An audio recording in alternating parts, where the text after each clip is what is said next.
हाँ, जब किसी खोखले एवं गोलाकार दर्पण से कुछ भाग काटकर निकाल दिया जाए और निकालने के दौरान उसके एक सतह पर पॉलिश लगा हुआ हो, तो उस कटे हुए गोले को जो हम प्राप्त करते हैं उसे हम क्या कहते हैं? गोलीय दर्पण। ठीक, गोलीय दर्पण कितने प्रकार का होता है? तो दो टाइप का। कौन कौन? नंबर 1 उत्तल, नंबर 2 अवतल। उत्तल में जो है याद करने के लिए सबसे पहले जो है ध्यान देना, सबसे पहला वर्ड इसमें हमारा क्या है? छोटा ऊ। छोटा ऊ, छोटा ऊ से क्या हो जाएगा यहाँ पे? उठा हुआ, लेकिन कहाँ पे? बीच में। अवतल में हमारा पहला अक्षर क्या है? आ का मतलब क्या हो जाएगा? अंदर, अंदर, लेकिन कहाँ पे? बीच में। ठीक, कोई दिक्कत? अब हेडिंग डालिएगा, उत्तल दर्पण।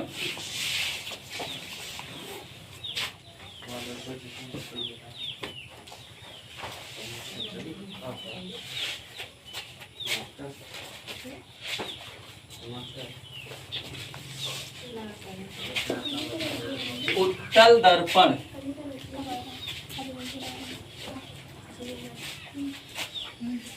जैसे मान लीजिए कि यह जो है किसी गोले का कटा हुआ भाग है, जिसमें पीछे क्या लगा हुआ है? पॉलिश लगा हुआ है। ठीक, पीछे वाले भाग में अगर पॉलिश लगा है तो पॉलिश के कारण जो है कौन सी घटना होगी? परावर्तन की घटना होगी। मतलब प्रकाश की किरण आर पार नहीं जा सकती। ठीक, अब इसमें जो है ध्यान देना है कि ये बीच में हमारा जो है उभरा हुआ या उठा हुआ, ये लिखना है, और किनारों पर हंसा हुआ होता है। कोई दिक्कत? परिभाषा तैयार है इसकी? अरे सुन ले भैया। उत्तल दर्पण किसे कहते हैं? तो यह गोली दर्पण का वह भाग होता है जिसका दोनों किनारा धंसा हुआ तथा बीच में उठा हुआ होता है और एक सतह पर पॉलिश लगी हुई होती है। ठीक, या फिर आप ऐसा भी बोल सकते हैं कि उत्तल दर्पण किसी गोली दर्पण का वह भाग होता है जिसके दोनों किनारे धंसे हुए होते हैं और बीच वाला भाग उठा हुआ होता है और प्रकाश की किरण इसी उठे हुए भाग पर पड़ती है। कोई दिक्कत? तो लिखिए परिभाषा। तो बनाना है इसको, बना लीजिए, बना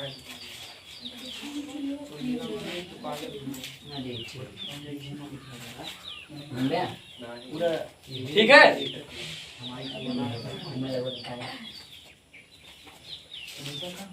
इसे टेन मिनट बनाए हैं, सही नाम है। इसलिए कि शादी गिफ्ट करेगा हैं। अरे आप गुरुजी तो कहिया है गुरुजी?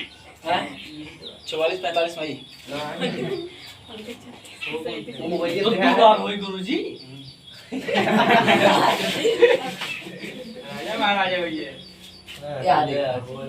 बोल इनके ये तो लिया तो राजा महाराजा खोज जाता है कभी का। ठीक है, रेशियो कम करा था गुरुजी, दूध पिया है। हाँ सही बात है। वैसे 1000/947 है। 947 ठीक है, का सोचा था 900 आई है। अब हम तो हमारे तो अलग पहले अब सही हो गया। देखा स्वच्छ भारत के गंदा नागरिक हैं। ठीक है, ये परिभाषा बोला लिखा। जब किसी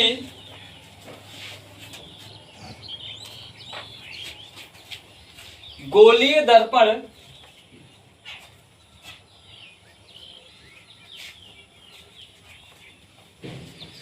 का दोनों किनारे वाला भाग किनारे वाला भाग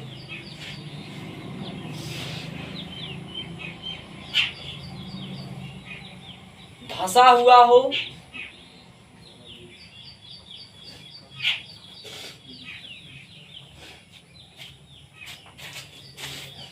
ठीक, धंसा हुआ हो और बीच में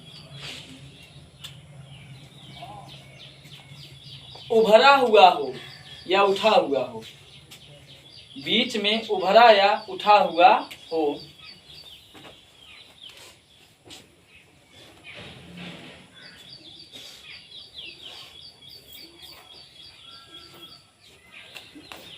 उसे उत्तल दर्पण कहते हैं।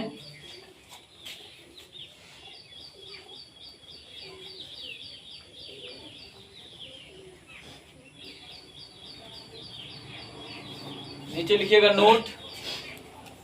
अच्छा बताइए, प्रकाश की किरण जो है आगे से आके इस पे पड़ेगा, पीछे से? आगे से। तो लिखिएगा नोट में, उत्तल दर्पण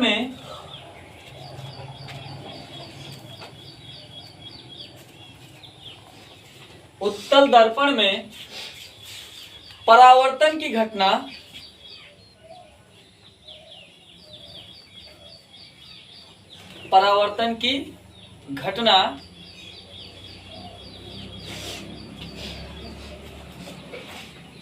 उठे हुए भाग पर घटित होती है। उठे हुए भाग पर घटित होती है।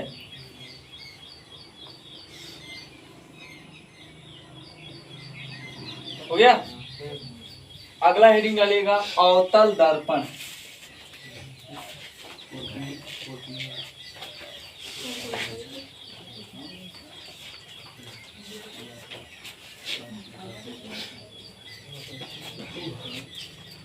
अवतल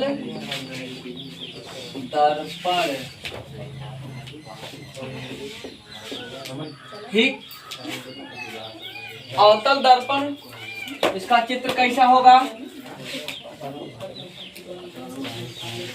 बीच में, अच्छा पालिश आगे वाले भाग पे या पीछे वाले? पीछे, ठीक। इसमें ध्यान देना है कि बीच में कैसा है, धंसा हुआ होता है और दोनों किनारों पर उठा हुआ होता है, ठीक। कोई दिक्कत? गुरुजी अवतल में माइनस पाइए तो उत्तल में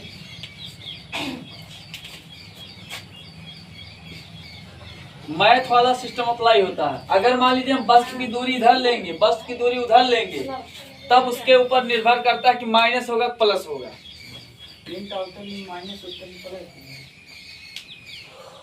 मैथ वाला सिस्टम अप्लाई। अगर मान लीजिए वस्तु जो है, वस्तु का प्रतिबिंब उस पार बनेगा तो प्लस होगा, अगर प्रतिबिंब इस पार बना तो माइनस होगा, ठीक ना। उससे मतलब नहीं है। अभी आगे यार बहुत आगे काहे कूद के भागते हो?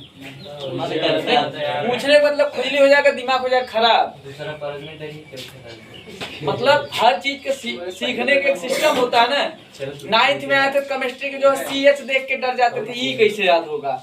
ये तो लिखा है सोडियम, इसका नाम लिख रहा है Na, ई कैसे हो गया है? सोडियम में तो SO आना चाहिए, Na काहे लिख रहा है? सब चीज का एक सिस्टम होता है।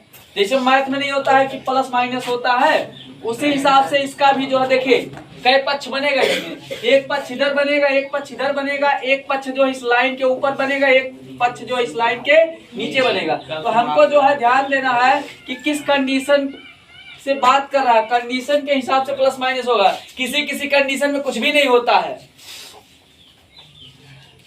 बस दिमागी संतुलन सही। देखो जितने उलझाओगे उतने जो कंफ्यूजन पैदा होगा अपने लिए, हमको का हम चिल्ला के चले जाएंगे। बाद में एक बार जब जैसे मान लीजिए पढ़ोगे ना तो सोचोगे यार यह पूछे थे एक बार, तो जब यह पूछे थे एक बार तो बताए थे, तो दिमाग चला गया उधर तो कंफ्यूज हो गए। इधर से एक बार में एक पॉइंट, एक बार में जो 20 काम किया आज तक सक्सेस हुआ। एक बार में जो 20 काम किया आज तक सक्सेस हुआ कोई? Yes sir. कौन? कबीरदास। वही है कबीरदास को उल्टी बांध बरसत कंबल भीजत पान। तब सोच लो, इतना नहीं मतलब जो है दिमाग लगा पाए कि मतलब कंबल बारिश होगा, पानी बारिश होगा। ठीक, अब ध्यान दो इधर।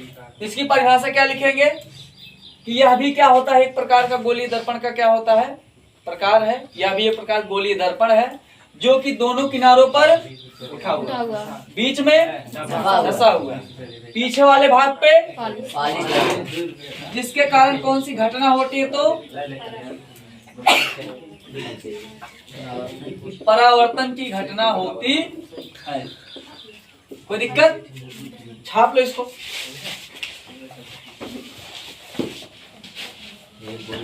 सात कंडीशन 8 कंडीशन है उसमें टोटल, और सबसे ज्यादा कंडीशन अवतल में है, उत्तल में कम है। इमेज बनाने के आधार पे 6 कंडीशन अवतल में है, 2 कंडीशन उत्तल में है। चाहे लेंस की बात करो चाहे दर्पण की बात करो।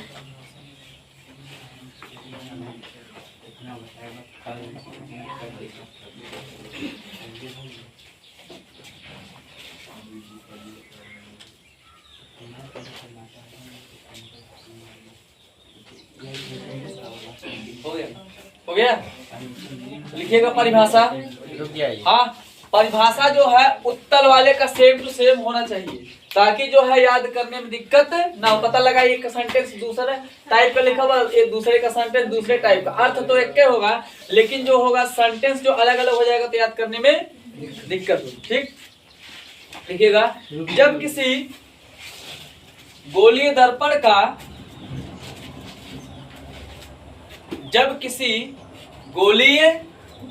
का दोनों सिरा या दोनों किनारे वाले भाग जो लिखना है वो, ठीक, दोनों सिरा या दोनों किनारे वाले भाग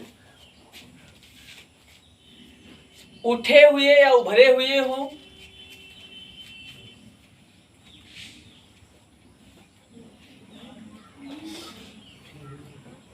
उठे हुए या उभरे हुए हों,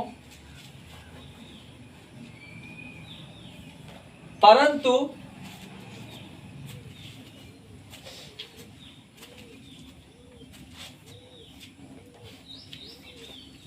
मध्य में या बीच में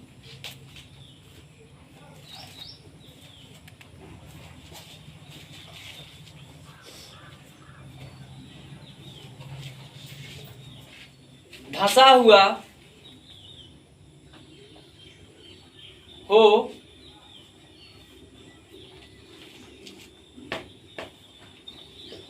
तो इसे अवतल दर्पण कहते हैं।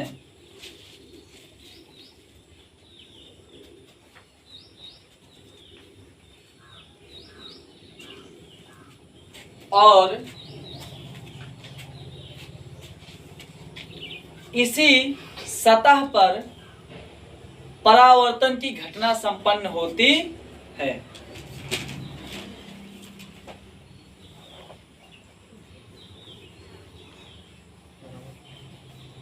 परावर्तन की घटना संपन्न होती है।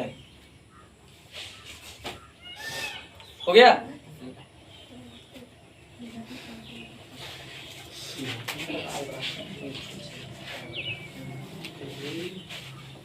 अगली हेडिंग, दर्पण का ध्रुव।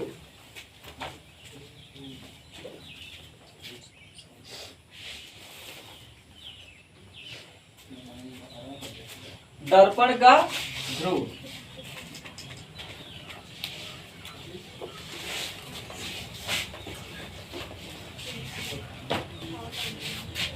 एक चीज याद रखना है, ध्रुव का अंग्रेजी होता है पोल।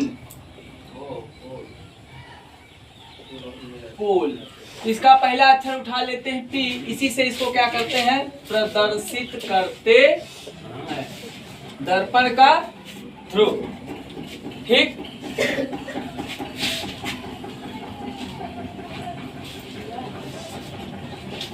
कोई दिक्कत?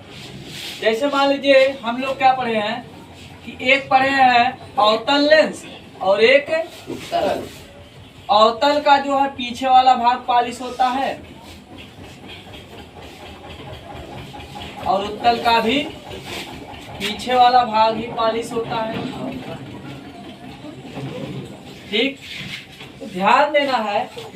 होता क्या है कि दोनों तरफ से जो है ना हमारा बीच में जो पॉइंट बनेगा, चाहे हम इधर से ले लें और चाहे इधर से ले लें, दोनों तरफ से जो हमारा बीच वाला पॉइंट बनेगा, बीच वाला पॉइंट तो बन गया, लेकिन किस सतह पे? तो परावर्तक सतह। कौन सी सतह है? परावर्तक सतह है। ठीक, तो परावर्तक सतह का जो बीचों बीच वाला पॉइंट होगा उसी को हम क्या बोलेंगे? दर्पण का ध्रुव बोलते हैं। कोई दिक्कत? बना लीजिए इसको।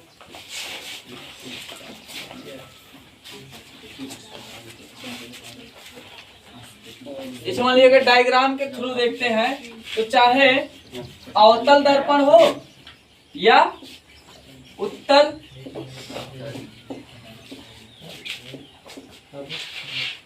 इन दोनों का परावर्तक सतह होगा कि नहीं होगा? परावर्तक सतह हो जाएगा।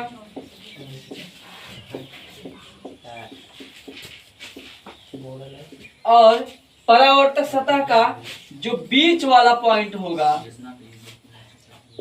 बीच का बिंदु, उसी को हम क्या बोलेंगे? दर्पण का ध्रुव बोलेंगे। और इसे किससे दिखाते हैं? तो P से दिखाते हैं। हाँ,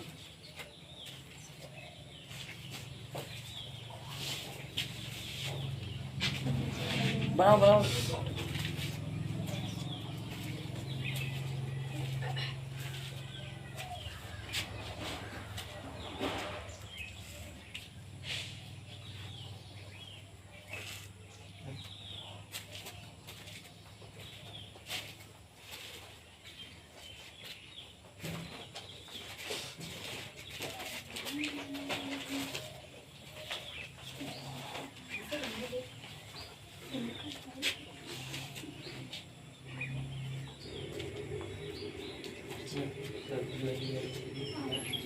हाँ,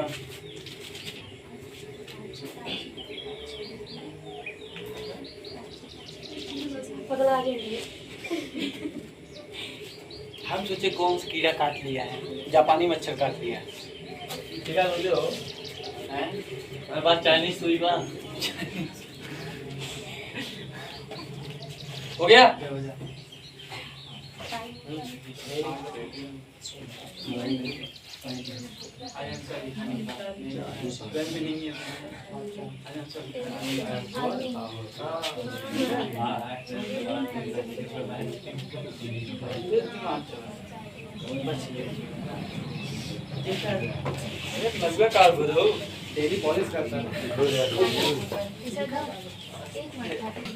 देखिए, किसी दर्पण, ठीक, अब चाहे उत्तल हो चाहे अवतल, किसी दर्पण के परावर्तक सतह के मध्य बिंदु या बीच वाले बिंदु को क्या कहते हैं? दर्पण का ध्रुव कहते हैं। देखो, किसी दर्पण, ब्रैकेट में अवतल या उत्तल लिखना, किसी दर्पण,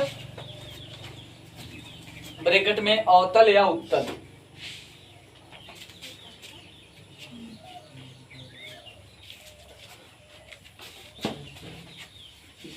के परावर्तक सतह,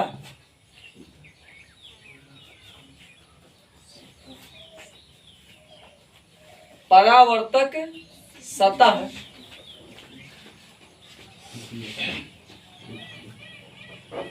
के मध्य बिंदु, यही देख के बोलना, ज्यादा कुछ नहीं करना है। किसी दर्पण, ब्रैकेट में अवतल या उत्तल के परावर्तक सतह के मध्य बिंदु को ध्रुव कहते हैं।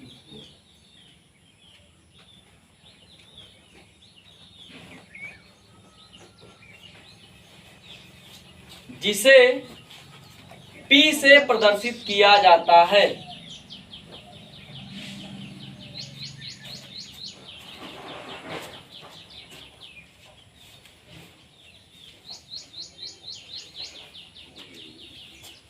जिसे P से प्रदर्शित किया जाता है। हो गया बेटा? तो एक चीज याद रखना है, यहाँ पे जो है संकेत क्यों प्रयोग किया जा रहा है, क्योंकि संकेत के आधार पर आगे जो है क्वेश्चन लेगा मैथ वाला, ठीक है ना। मतलब सवाल लगाना होगा, आपको सॉल्व करना होगा, आंसर लाना होगा, तो संकेत में जो है लिखना पड़ेगा चित्र बना के। अगला हेडिंग वक्रता केंद्र, लास्ट वक्रता केंद्र, ठीक, वक्रता केंद्र।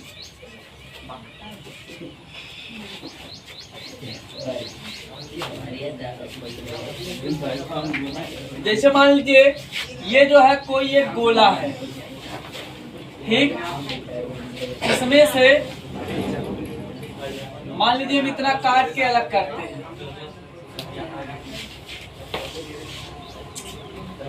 ध्यान देना है, इतना काट के। जैसे मान लीजिए कोई एक गोला है, गोलीय दर्पण है, तो इसमें से कुछ भाग हम काट कर अलग कर लेते हैं, और इस दौरान जैसे मान लीजिए हम काट के इतना अलग किए, ठीक, तो काट के इतना अलग किए हैं,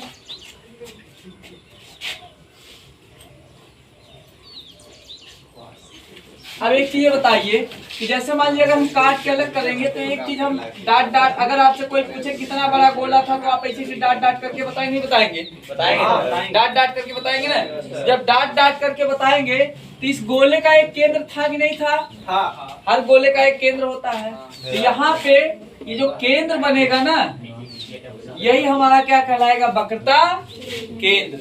वक्र मतलब होता है गोला, वक्राकार, गोलाकार, बकरा नहीं, बकरा ईद वाला याद आ रहा है, बकरा, ठीक। आज ही बोला बकराकार, कल कोई बोले गधाकार, ठीक। तो ध्यान देना है कि किसी गोले का जो काट के हम भाग निकालते हैं, उस गोले का जो केंद्र था उसी को हम क्या बोलते हैं? उसका वक्रता केंद्र, ठीक। तो मान लीजिए ये वाला पार्ट पेंट है अंदर से, तो इसका वक्रता केंद्र कहाँ पे होगा? ये यहाँ वाला पार्ट इसका क्या हो जाएगा? वक्रता केंद्र, सेंटर ऑफ कर्वेचर। सी का मतलब क्या होता है? सेंटर। तो या इसको किससे दिखाएंगे? सी से दिखाएंगे। मतलब यही गोला जो है, ठीक। जैसे मान लीजिए आप किसी दुकान पे गए, ये वाला पार्ट आप खरीदे, तो आपने पूछा भैया कितने बड़े गोले का भाग था, तो बता देगा भैया, उसका साइज देख के बता देगा कितने बड़े गोले का भाग था, इतने बड़े गोले का भाग था। तो ये क्या है? मतलब उसका साइज देख के गेस किया जा रहा है कि एकदम से रियल है, साइज देख के गेस किया जा रहा है, ठीक। तो गेस करने के बाद जो, जैसे मान लीजिए हम गोला बना लिए, इसके बाद सोचे कि इसका बीचों बीच वाला बिंदु यही बन रहा है, तो यही जो किनारे से इसका जो दूरी बनेगा ना, यही क्या हो जाएगा? इसका वक्रता केंद्र। बात समझ आई? कोई दिक्कत? बना लो।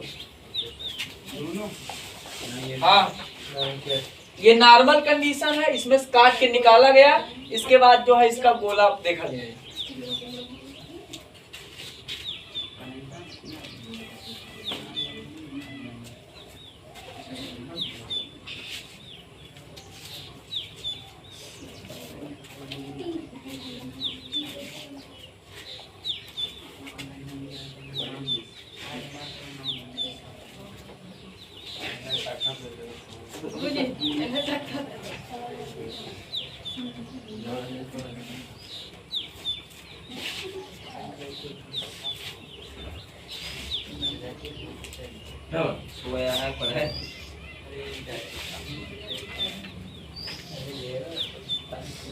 अच्छा, अगर आपसे पूछा है इसको नापेंगे कहाँ से, तो जिस भाग पर प्रकाश आके पड़ता उसी भाग से आपको नापना है।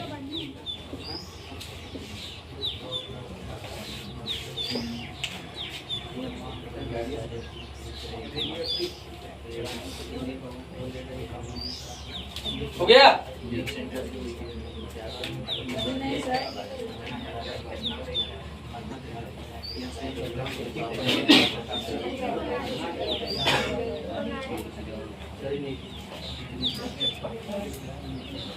हो गया? लिखिएगा, किसी गोलीय दर्पण का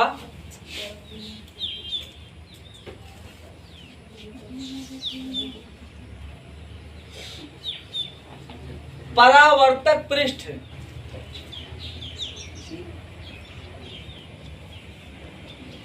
किसी गोलीय दर्पण का परावर्तक पृष्ठ जिस गोले का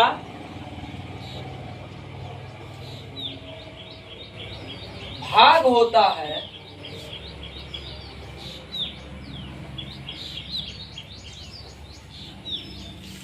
उस गोले का क्या केंद्र सेक्टर केंद्र उस गोले का केंद्र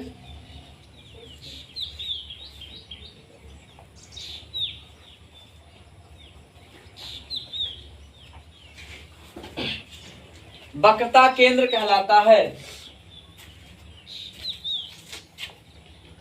जिसे C से प्रदर्शित किया जाता है।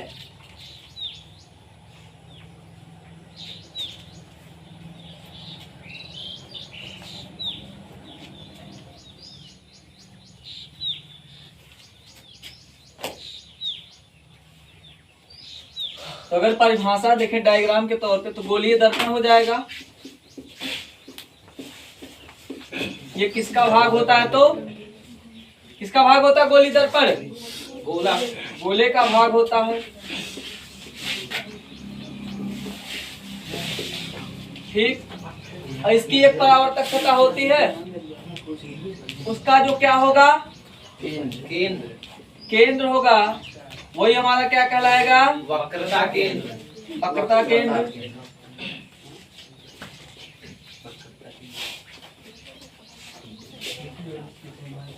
कोई दिक्कत? बाकी कल